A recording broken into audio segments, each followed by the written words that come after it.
arda, asyhadu an la ilaha illallah wahdahu la syarika lah, wa asyhadu anna Muhammadan abduhu wa rasuluh. Allahumma shalli ala Muhammad wa ala ali Muhammad.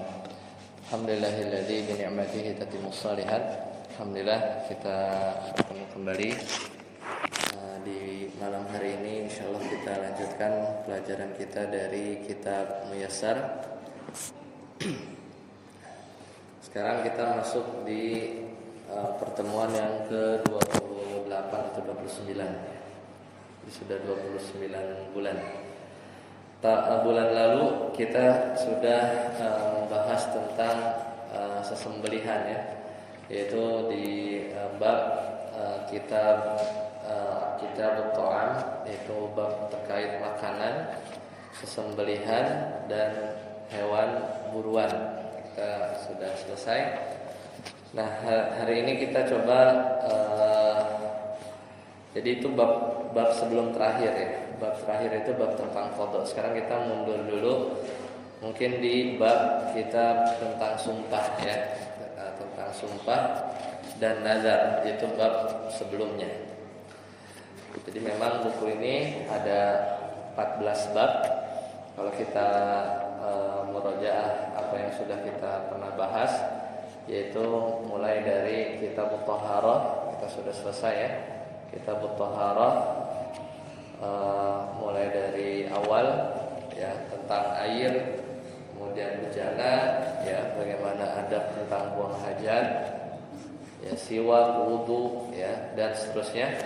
Kemudian kita juga sudah selesai di bab kitab shalah. Ini juga sudah terkait azan, iqamat, kemudian waktu-waktu salat ya, kemudian macam-macam salat kita juga sudah bahas ya, mulai dari salat sunnah, salat jamaah, kemudian bagaimana tentang imamah, yaitu imam, kemudian salat Jumat, salat khauf, salat aidain, yaitu salat dua id, istisqa, khusuf ya, dan jenazah.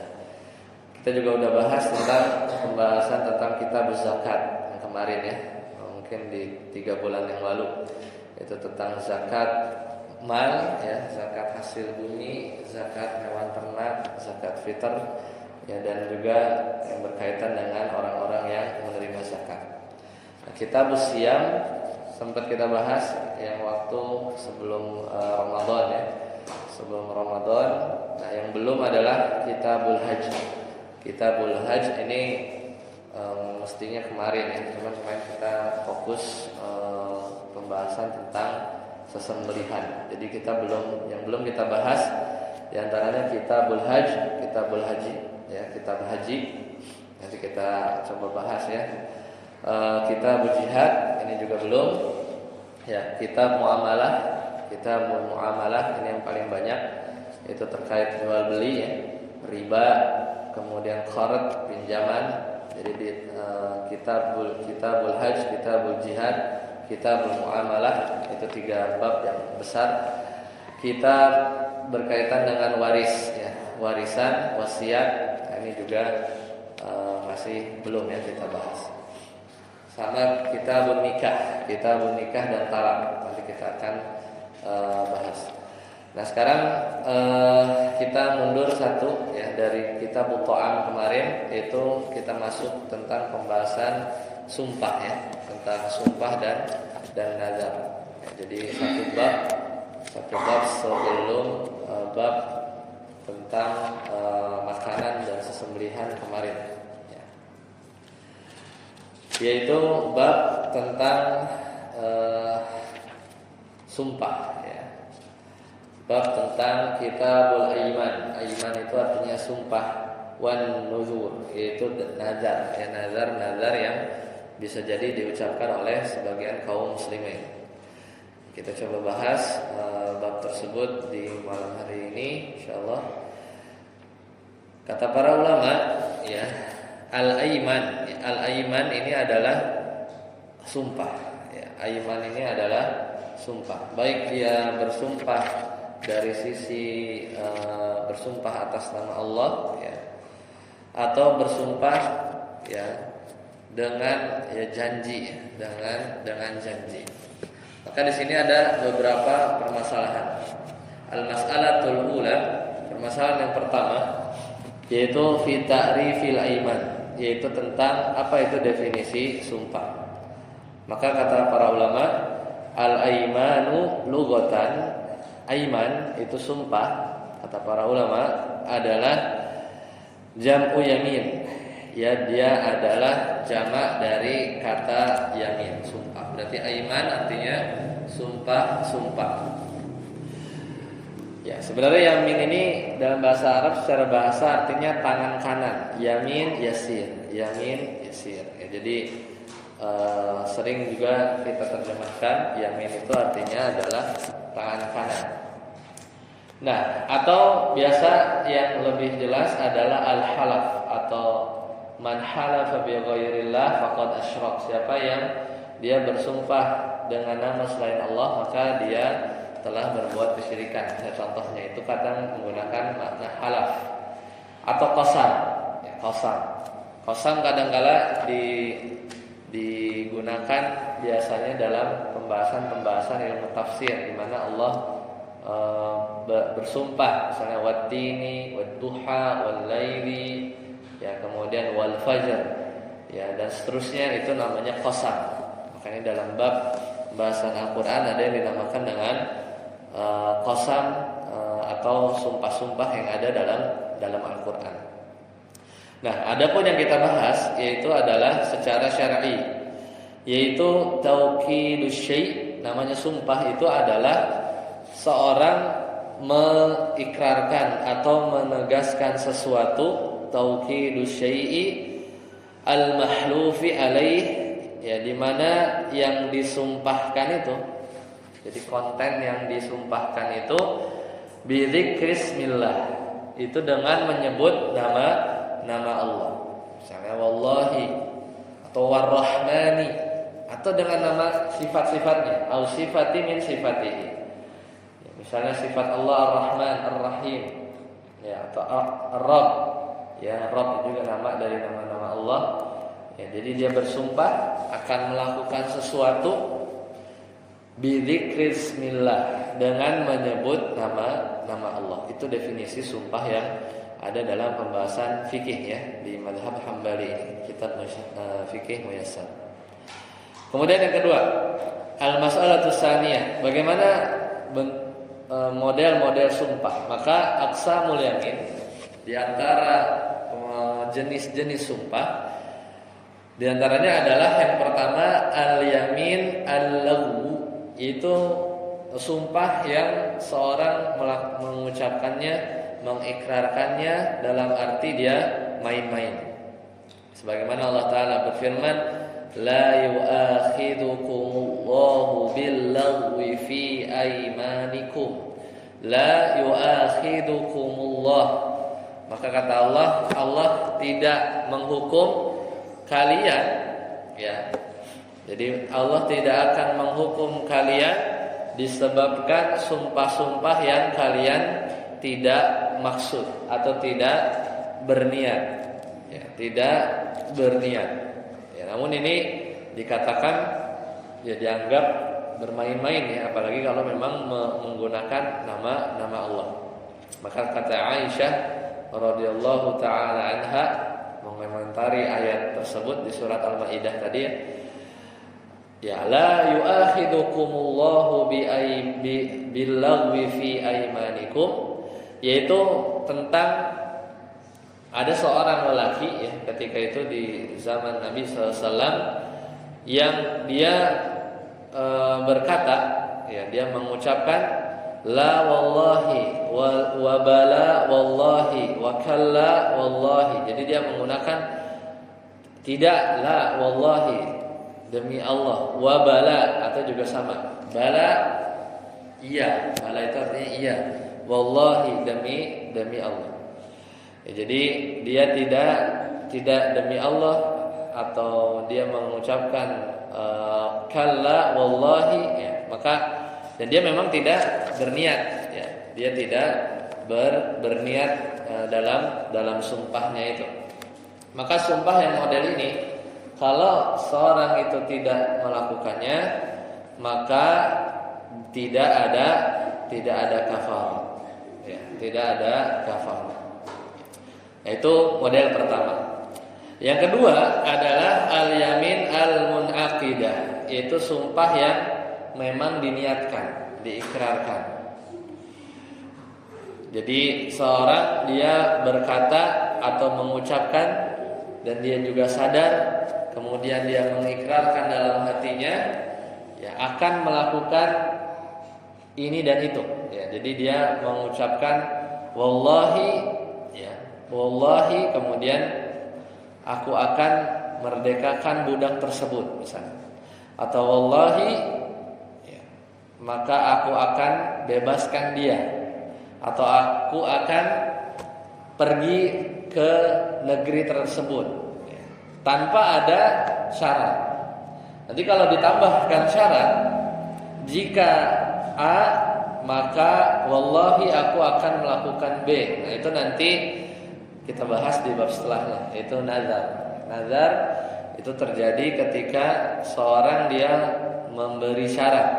Tapi kalau wallahi saya nggak akan nginjek rumah ini lagi, gitu misalnya, nggak ada syarat, ya, maka dia sumpah. Maka dia harus, apalagi dia menggunakan bizikrismillah, dia menyebut nama Allah sesuai tadi definisi sumpah yang dibahas di pembahasan fikih. Maka kalau tidak dilakukan, bisa jadi dia harus menunaikan kafar kalau tidak jadi dilakukan. Jadi dihukum bagi orang-orang yang tidak menunaikan sumpahnya dan bisa berdosa. Makanya ada syariat kafar. Satu lagi model yang lain adalah al-yamin al-ghumus, yaitu sumpah palsu. Sumpah palsu. Mungkin sumpah di zaman sekarang itu biasanya sering kita lihat kalau konteksnya formal, itu adalah ikrar-ikrar yang diucapkan oleh para pejabat, ya, kalau mau dilantik menteri, presiden. Nah itu mereka bersumpah tuh. Itu bukan nazar tapi sumpah. Kadang ada Al-Qur'annya gitu ya. Nah itu adalah model sumpah yang tadi yang kita bahas, yang nomor 2. Adapun al-yamin al-ghumus, ini model yang ketiga, adalah sumpah palsu. Biasanya terjadi pada persaksian orang-orang yang berada di misalnya pengadilan, ya, berada di pengadilan. Dia melakukan sumpah dengan tujuan untuk merebut harta atau hak dari orang lain. Jadi dia mengucapkan sumpah atas sesuatu yang sebenarnya bertentangan dengan yang dia ketahui. Nah, maka sumpah ini, ya, sumpah yang tadi disebut al-yamin al-ghumus, jadi sebenarnya dia berbohong, simpelnya dia berbohong, sumpah palsu. Jadi dia berdusta. Maka ini adalah dosa besar, ya, dosa besar. Dan sumpah ini, ya, itu sebenarnya nggak sah disebut sumpah, karena dia sebenarnya berbohong. Karena sumpah yang benar itu ya yang sesuai dengan realita. Maka sumpah palsu ini tidak ada kafaratnya, karena dosanya lebih besar daripada sumpah yang benar tapi dia tidak lakukan. Maka tidak ada kafarat, tapi tetap ini adalah sesuatu yang berdosa, ya, jika dilakukan. Nah, kemudian selanjutnya bagaimana bentuk-bentuk kafarat dari sumpah. Nah, di sini Allah memberikan hikmah yang besar ketika adanya pilihan, ya, kafar. Katakanlah seorang dia bersumpah dengan sumpah yang sebenarnya mungkin terbawa emosi, kemudian seorang itu dia menyebut nama Allah, kemudian dia sebenarnya menyesal. Misalnya seorang orang tua dia bersumpah, demi Allah aku nggak akan mendatangi rumah engkau, wahai anakku, mungkin saking kesalnya gitu ya. Atau sumpah-sumpah yang lain. Yang sebenarnya secara syar'i kalaupun dilakukan di situ ada pelanggaran yang lain, misalnya memutus tali silaturahmi, ya, antara orang tua dengan anak, atau seorang kakak, ya, karena berantem misalnya, ya, bersumpah nggak mau mengunjungi adik atau keluarga dari adiknya karena berantem tadi, bersumpah nggak akan main, ya, nggak akan datang gitu ya. Tapi kalau dikerjakan pun dia akan terjatuh pada dosa yang lain. Dan alhamdulillah ya dalam syariat kita ada yang namanya kafarah. Ketika seorang dia tidak mau, mungkin sadar atau menyesal dan akhirnya tidak mau menunaikan sumpah yang konotasinya negatif tersebut, maka bagaimana cara meralat atau membatalkannya? Ya tinggal tidak dikerjakan saja. Tapi maka dia wajib menunaikan apa? Kafarat. Ini disebut kafarat sumpah. Jadi bentuk kasih sayang Allah di mana seorang ya kadang kapan saja dia, apalagi orang yang terlalu sering bermudah-mudahan dalam bersumpah, maka harus hati-hati. Jangan-jangan isi sumpahnya itu terbawa emosi ya, atau hanya mengancam, atau memang kadang ada sebagian dari orang-orang kawan misalnya di daerah Arab itu kan kalau ngomong itu kan meyakinkan sekali ya, wallahi padahal cuma ngomong biasa aja gitu ya. Banyak taukidnya ya, banyak penegasannya. Itu biasanya ciri gaya-gaya orang-orang mungkin kalau ada kolega atau rekan dari orang-orang Arab tuh biasanya gitu. Kalau cerita itu dia tuh meyakinkan gitu ya, meyakinkan. Kalau dia kelihatan yang dengar nggak yakin, dia tuh sumpah-sumpah gitu ya. Hanya termasuk yang sebenarnya kita hindari. Nah, tadi balik lagi ketika sumpahnya itu tidak mau dilakukan, maka gimana kita lepas ya supaya sumpahnya itu nggak jadi? Maka Allah memberi ya pilihan, dan ini bentuk kasih sayang Allah, di mana Allah Taala berfirman, qad faradallahu lakum tahillata aymanikum. Sungguh Allah telah mewajibkan kepada kalian tahillata aymanikum, itu bebas ya dari sumpah. Sumpah-sumpah yang mungkin diucapkan ternyata kalau dikerjain juga mudaratnya banyak. Ya, maka dengan cara apa? Ya dengan cara kafarat. Kata Nabi SAW, man halafa, siapa dia sumpah, ada orang yang bersumpah ala yaminin, dengan satu sumpah, fara'a ghairaha khairan, kemudian dia, kata Nabi, kemudian dia timbang-timbang, ya, dia lihat, dia pikir-pikir lagi, ghairaha khairan, dia lihat kayaknya lebih baik enggak dilakukan. Falyatiha wal yukaffir an yaminihi.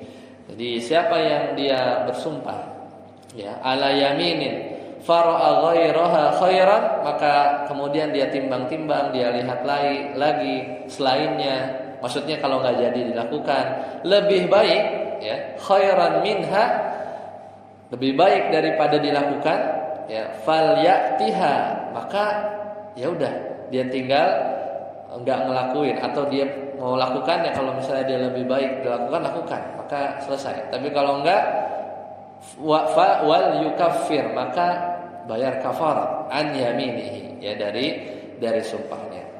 Jadi kafarat ini hukumnya menjadi wajib, baru wajib itu ketika dia bersumpah kemudian dia langgar sendiri ya, atau tidak memenuhi tuntutannya. Mungkin diingat-ingat lagi ya, karena kita punya dulu bersumpah, baik yang dengan nama menyebut nama Allah atau tidak ya, atau tidak. Kalaupun tidak, maka jatuhnya janji ya. Kalaupun tidak, maka jatuhnya janji. Karena definisi sumpah al-yamin tadi apa? Ya, seorang ya dia mengucapkan, mengikrarkan sesuatu ya, mengikrarkan sesuatu, taukidus syai', dia menguatkan sesuatu ya, al-mahlufi alaih, yaitu ada sesuatu yang disumpah, yang dijadikan konteks sumpah, misalnya wallahi ya, dan enggak boleh ya kita tambahin misalnya wallahi wa rasulihi, itu enggak boleh, termasuk yang dilarang ya. Jadi demi Allah, demi Rasulullah, itu termasuk perbuatan syirik kecil ya, termasuk perbuatan syirik kecil ya, sebagaimana tadi sabda Nabi, man halafa ghairillah faqad asyrak, siapa yang bersumpah dengan nama selain Allah, maka dia telah berbuat kesyirikan. Nah, itu termasuk, mungkin kita sering dengar demi Allah, demi Rasulullah ya. Padahal sumpah ini hanya diberikan hanya untuk Allah saja. Balik lagi, jadi definisi sumpah ini adalah ketika taukidus syai' al-mahluf ya bi dzikrismillah, dengan menyebut nama Allah. Au sifatihi au min au sifatihi au sifatihi min sifatihi au sifatin min sifatihi, yaitu nama atau sifat-sifat dari sifat-sifat Allah. Kalau orang dia bersumpah wallahi wa rasulihi, saya akan pergi dari rumah ini misalnya gitu ya. Kira-kira sumpahnya sah apa enggak? Misalnya ngambek kan. Kemudian dia bilang wallahi wa rasulihi, saya pergi dari rumah ini. Kira-kira sumpahnya sah apa enggak? Hah? Sah apa enggak? Sumpahnya sah karena ada dia sebut nama Allah. Tapi plus juga berdosa. Mungkin dia nggak tahu. Kalau nggak tahu mungkin lain cerita. Tapi kalau tahu sengaja, wallahi wa rasulihi tadi kan, nah, itu berdosa. Setelah itu dia nggak pergi juga lagi dari rumah ini, cuman gertak doang. Nah, berarti apa? Dia langgar sendiri. Berarti dia kewajibannya apa? Bertobat, ya, bertobat karena dia bersumpah dengan nama selain Allah. Yang kedua, dia nggak minggat juga dari rumah, berarti dia langgar sendiri, dia bayar kafarat. Kafaratnya apa nanti kita lihat. Ya, jadi kasusnya seperti itu.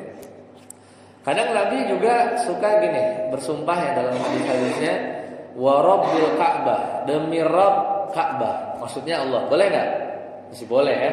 Karena kan itu atau demi jiwa yang jiwa ini berada di tangannya. Gitu kan sering kan?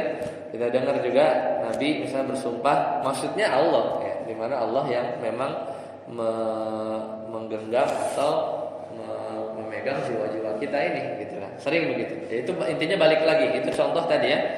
Bisa dengan jelas, maksudnya adalah lafaz Allahnya bi dzikrismillah au sifatin min sifatihi, atau dengan menyebut tadi sifat dari sifat-sifat Allah. Maka itu jatuhnya sumpah yang lagi kita bahas ya.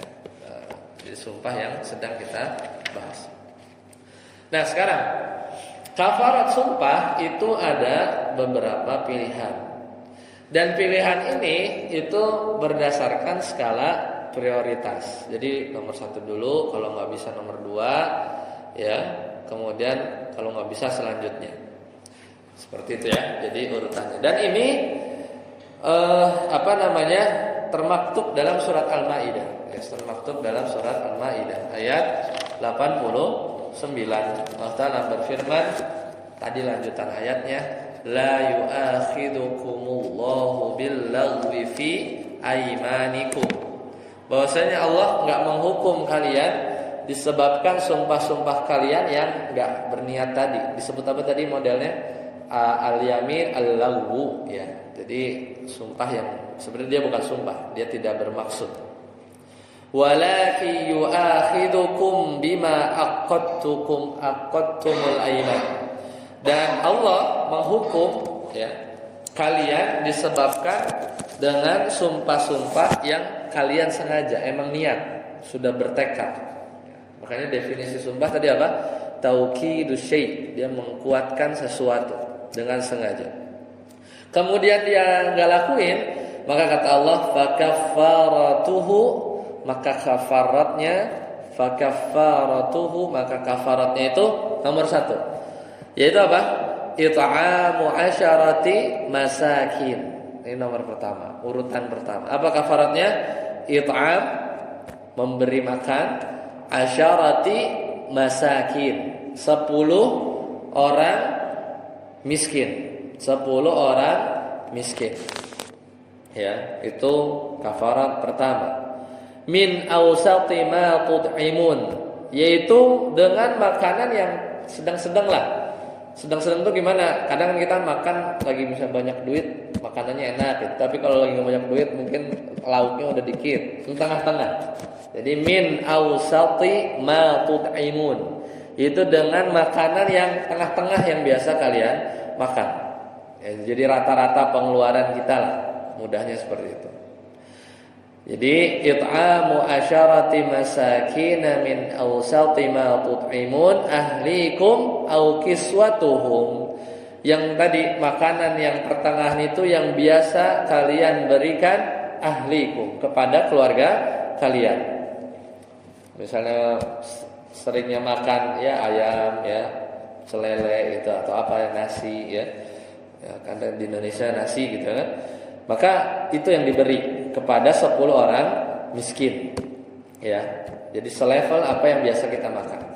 Au kiswatuhum au tahriru raqabah, atau memberi pakaian kepada mereka. Jadi selain beri makan, maka juga bisa memberi pakaian. Jadi makan, pakaian. Atau ini makin berat, au tahriru raqabah, atau memerdekakan budak. Ya, atau memerdekakan budak. Jadi makin ke bawah sebenarnya makin berat, dan sekarang budak udah nggak ada. Jadi secara prakteknya masih makan orang miskin, ya.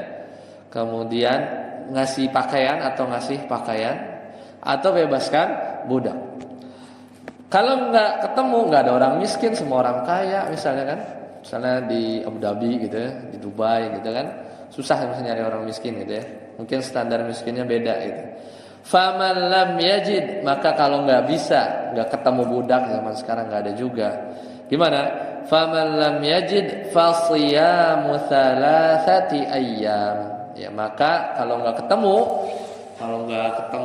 orang miskin yang bisa dikasih makan atau dikasih pakaian, atau ketemu budak juga udah nggak ada zaman sekarang. Faman lam yajid fasiyamu thalathati ayyam. Maka dia berpuasa berapa? 3 hari, ya, 3 hari. Jadi kafarat sumpah itu adalah itu tadi. Jadi antara pilihan-pilihan tadi dan urutannya yang dipilih itu memberi makan, kemudian memberi pakaian, atau memerdekakan budak. Sedangkan yang berurutan ya adalah ya, berpuasa tadi, di mana tidak mampu dari salah satu dari 3 pilihan tadi ya. Jadi berpuasa. Jadi waktu itu ada yang nanya ya, atau bukan nanya, dia sharing ya. Dia sharing tentang salah seorang ya, yang dia itu sulit sekali mendapatkan anak ya, sulit sekali mendapatkan keturunan. Nah, ya berbagai macam cara ya kan, diantara amalan terutama bagi yang misalnya belum sulit gitu ya untuk mendapat keturunan itu adalah beristighfar ya kan. Itu di surat apa tuh? Sebentar ya, saya coba buka. Ya, jadi kita diminta beristighfar ya, di mana istighfar itu menurunkan rezeki ya. Surat Nuh ya.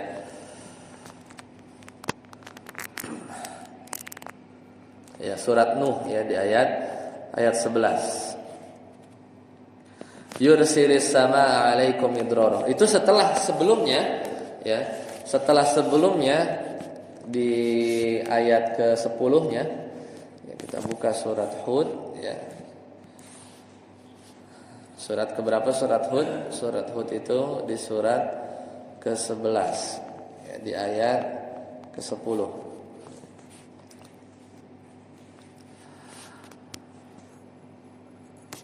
Surat Nuh ya, surat Nuh bukan surat Hud. Nah, Allah Ta'ala berfirman dia di surat Nuh, berarti di juz belakang. Ya, jadi ketika salah seorang ulama di zaman tabi'ut tabi'in itu ditanya pertanyaan di mana mereka itu dalam kondisi sempit atau paceklik. Kemudian dijawab. Jadi kurang lebih pertanyaannya, ya Syekh, ya kita mengalami masa paceklik, ya masa paceklik. Ya kemudian bagaimana solusinya? Ya, maka kata Syekh istighfar. Ya, jawabannya istighfar. Kemudian di majelis yang sama ditanya juga pertanyaan yang sama. Ya saya memiliki permasalahan di mana saya tidak memiliki keturunan. maka jawabannya juga sama ya. Jawabannya juga sama, yaitu bertobat, istighfar ya. Jadi dengan jawaban yang sama.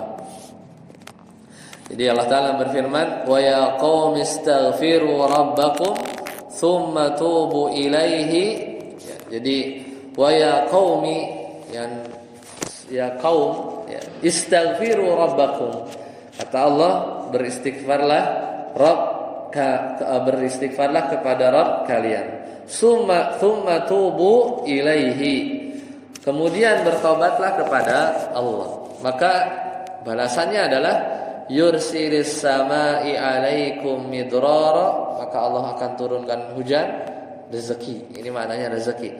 Wa yazidukum quwwatan illa quwwatikum wa la tatawallaw mujrimin. Ya, kemudian Allah akan berikan kekuatan ya, akan berikan kekuatan. Ya, di ayat yang lain maka Allah akan tambah ya, di antara rezeki juga adalah keturunan. Nah, balik lagi tadi ya, yang tadi Anda mau sampaikan adalah seorang yang dia lama mendapatkan anak ya, kemudian ini pengalaman seorang ya, kemudian dia merasa sudah bertobat, kemudian dia dia sudah istilahnya bertobat ya, minta kepada Allah, dan akhirnya sampai satu waktu dia ingat ya, bahwa ada sumpah-sumpah plus juga nazar yang dia udah tunaikan juga, sumpah-sumpah yang dia merasa ada yang nggak saya lakuin gitu, tapi yang mana nggak tahu, tapi dia yakin ada sumpah yang mungkin lewat ya. Dan berdosa nggak? Berdosa ya. Akhirnya ya udah, Anda ya beristihad bahwa Anda lakukan kafarat sumpah ini, yaitu berpuasa 3 hari. Ya, jadi dia membersihkan ya, seorang ini yang bercerita tadi, dia membersihkan potensi-potensi tadi yang udah istighfar sudah, kemudian udah berdoa sudah, ikhtiar sudah, kemudian kayak masih ada yang mengganjal, kayaknya ada yang masih belum selesai, itu diantara kewajiban dia. Akhirnya dia berpuasa beberapa 3 hari atau beberapa hari ya, dari sumpah yang dia yakin ada tapi dia lupa redaksinya seperti apa. Ya, setelah sekian lama setelah itu dia akhirnya memiliki, Allah berikan rezeki anak.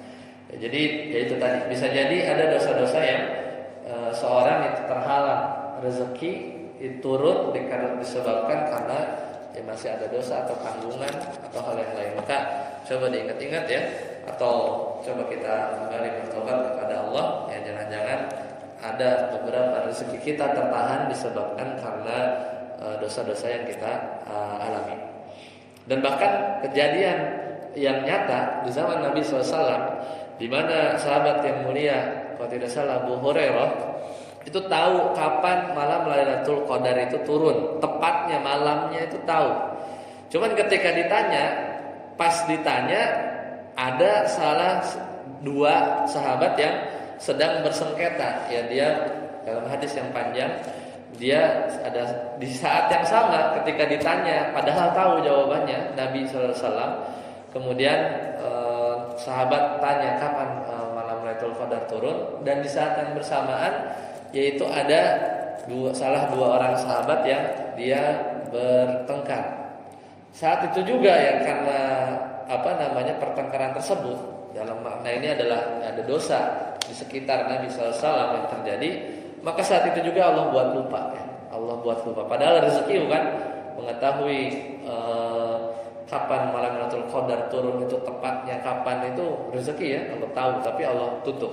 Ya, itu disebut, itu kasus nyata yang menunjukkan bahwa ketika ada dosa ya yang terjadi di sekitaran kita atau di diri kita, maka itu akan menutup yang tadinya rezeki harusnya datang, maka akhirnya tertutup atau tertunda. Wallahu a'lam bishawab. Itu diantara istinbat ya, pendalilan para ulama.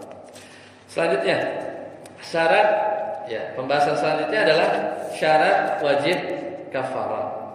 Jadi kalau ada seorang yang bersumpah kemudian dia melanggarnya karena memang sengaja Atau tadi ya seperti yang disampaikan Nabi SAW, ditimbang-timbang, dia renungi lagi, dia nyesel kalau dilakuin lebih banyak mudaratnya atau enggak, lebih baik ditinggalin. Yang apapun itu, maka dia harus memenuhi kafarat tersebut dengan 3 syarat. Jadi kalau syarat ini enggak terpenuhi, enggak perlu kafarat. Ya, kalau syarat ini tidak terpenuhi, maka enggak wajib bayar kafarat. Syaratnya apa? Yang pertama, balik lagi ke sumpahnya itu beneran ada apa enggak. Jadi sumpah yang diucapkan adalah sumpah yang tadi nomor 2, yaitu sumpah yang diniatkan oleh yang mengucapkannya atas sesuatu yang akan terjadi di masa depan. Ya. Bisa nggak kita bersumpah tapi untuk sesuatu yang udah lampau? Nggak bisa ya? Gimana? Misalnya demi Allah, ya nggak bisa ya. Pasti akan sesuatu yang akan terjadi, ya akan terjadi. Jadi syaratnya seperti itu. Jadi sumpah yang diucapkan dengan diniatkan atas sesuatu di masa depan. Jadi itu syarat pertama. Kemudian yang kedua, jadi kalau ini terpenuhi, ini satu checklist. Kemudian yang kedua, seorang bersumpah secara sadar, sukarela. Karena bisa aja ada orang yang dia terpaksa untuk bersumpah. Misalnya lagi diinterogasi gitu ya, oleh misalnya oknum gitu ya.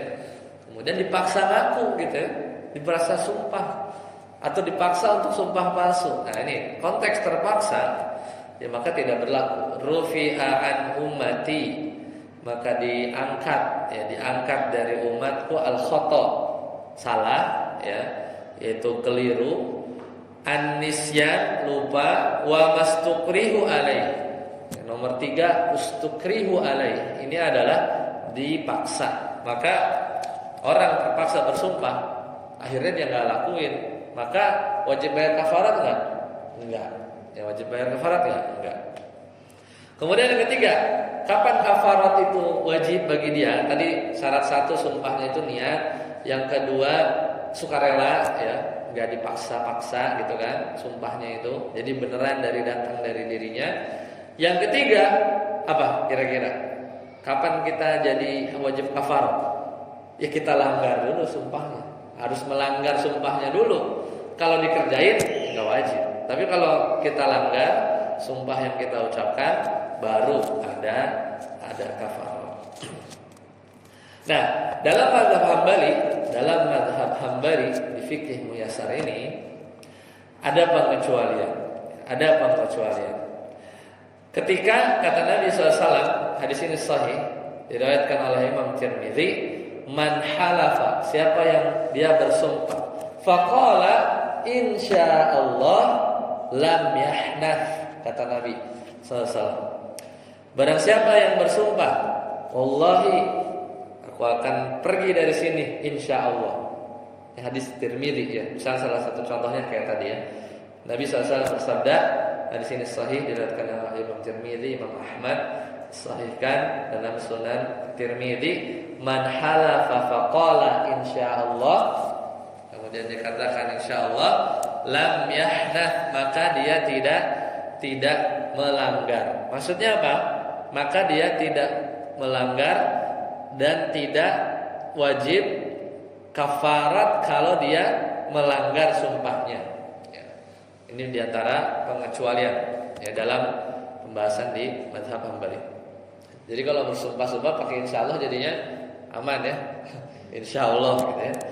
Ini hadis dari Nabi SAW, yaitu dengan tambahan lafaz insyaallah. Jadi dia tidak memastikan berarti ya, tidak berjanji, maka apa yang nanti bisa dilakukan bisa juga enggak, dia bebankan kepada kehendak Allah, insya Allah. Ya seperti itu. Selanjutnya, sekarang kita masuk bab yang kedua.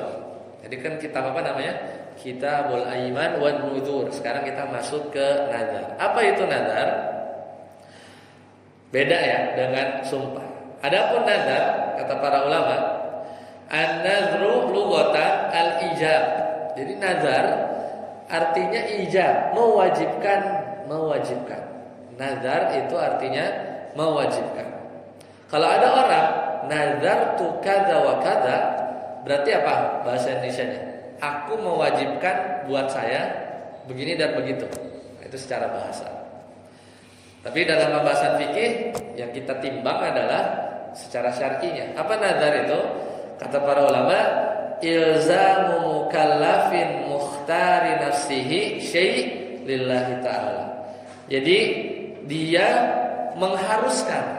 Ilzam itu bisa juga maknanya mewajibkan. Kenapa nggak disebut mewajibkan?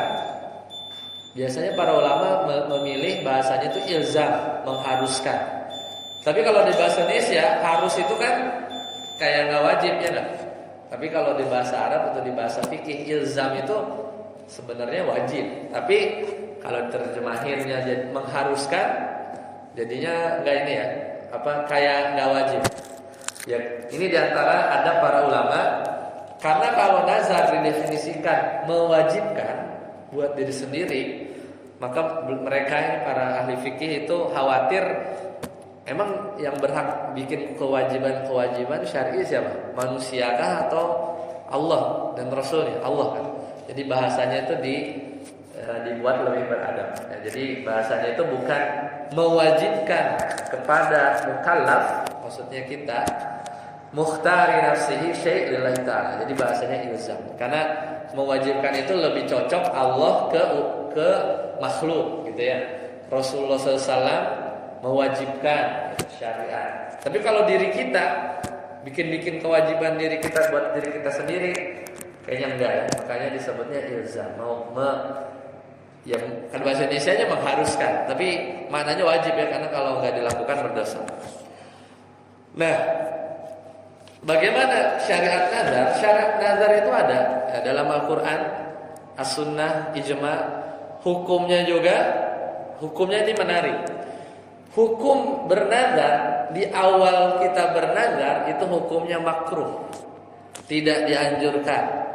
Berdasarkan hadis dari Ibnu Umar, bahwasanya innahu la yuraddu syai' wa inna ma yustakhraju bihi minas sahih. Jadi sesungguhnya nazar itu, kata Ibnu Umar, enggak menolak apapun. Ya. Jadi sebenarnya nazar ya takdir Allah ya tetap begitu. Tapi ya kalau udah nazar ya harus ditunaikan, gitu ya. Jadi sebenarnya nggak ada kesan mengancam. Kalau saya nggak lulus ujian ujian CPNS misalnya gitu. Kalau saya lulus ujian CPNS maka saya puasa. Nah kalau nggak lulus nggak puasa gitu, ya berarti kan kayak ada kesan mengancam. Makanya kata Ibnu Umar tadi, nazar itu nggak menolak apapun, yang nggak bisa merubah yang tadinya lulus jadi nggak lulus gitu. Kalau nazar jadi lulus enggak juga. Nah, makanya hukum nazar di awal permulaan itu makruh. Tapi kalau sudah terlanjur maka wajib bagi diri dia untuk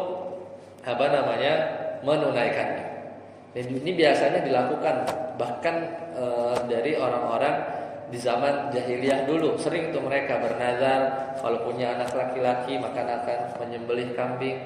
Kalau misalnya berhasil atau naik pangkat maka akan begini dan begitu. Ya sudah, kalau sudah terlanjur berkata maka harus ditunaikan. Tapi yang masalahnya ketika dia bernazar, kalau aku mendapatkan nilai bagus maka aku akan keliling ke candi Borobudur misalnya gitu ya. Misalnya, atau lebih ekstrim lagi misalnya aku akan ngasih sajen gitu misalnya. Gitu ya. Dalam hal-hal yang berbuat syirik. Kira-kira harus ditunaikan atau enggak? Enggak. Jawabannya enggak. Ditunaikan dia nanti berbuat syirik, enggak ditunaikan gimana solusinya? Sama. Itu bayar kafar. Jadi kalau kita ingat atau teringat lagi pernah nazar, pas dicek lagi, divalidasi lagi, kayaknya nazarnya ini nggak benar nih. Kalau misalnya begini dan begitu, maka aku harus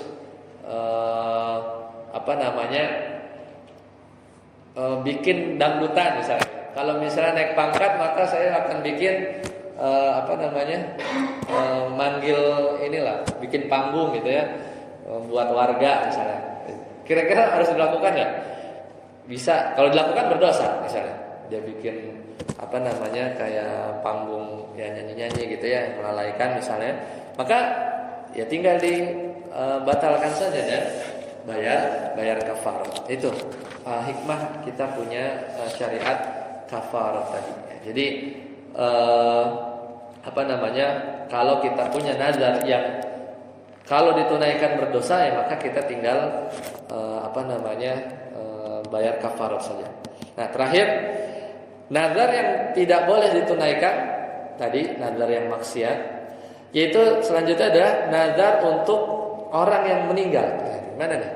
Misalnya ada orang berkata, wahai Tuan Fulan, kalau keluargaku yang hilang misalnya itu kembali pulang dengan selamat, atau sakitku ini yang gak kunjung disembuhkan, maka kamu akan mendapatkan uang sekian, atau makanan sekian, atau minuman sekian. Padahal yang dinazar, saya kita ada orang di depan kuburan gitu ya. Ya Syekh Fulan gitu ya, kalau sakit saya hilang gitu ya, maka saya akan kasih sajen atau ninggiin kuburannya atau yang lain. Maka ini batil ya, nggak bisa. Jadi sama, tidak usah ditunaikan, bayar kafar ya, tidak bayar kafar. Jadi intinya nazar-nazar yang boleh itu yang memang yang bagus. Misalnya kalau lulus ujian saya akan umroh, ya udah umroh. Mau nggak, sebenarnya nggak merubah kelulusan dia, mau dia umroh mau enggak tidak merubah. Tapi sudah terucap maka harus ditunaikan. Baik, sampai sini dulu. Semoga bermanfaat. Sebelum kita akhiri, silakan jika ada pertanyaan terkait sumpah atau nazar, atau ada yang punya masalah, bingung kasusnya seperti apa, silakan. Ya, silakan.